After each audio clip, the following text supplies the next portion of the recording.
Praise the Lord friends.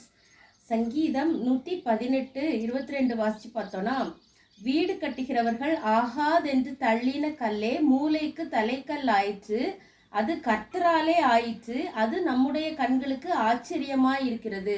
ஆமா friends, ஏசப்பாவை கூட எல்லாரும் வந்து வேண்டாம், இவர் எங்களுக்கு வேண்டாம் அப்படின்னு சொல்லிட்டு சிலுவையில் அடிச்சாங்க ஃப்ரெண்ட்ஸ். அதனால அவர் வந்து இன்னைக்கு ராஜாவா இருக்கிறாங்க ஃப்ரெண்ட்ஸ். அவங்க வந்து இன்னைக்கு உயிர்த்தெழுந்த தேவனா, நம்ம எல்லாரு கூடயும் வாசம் பண்ணிக்கிற தேவனா அவங்க உயர்த்தப்பட்டிருக்காங்க ஃப்ரெண்ட்ஸ்.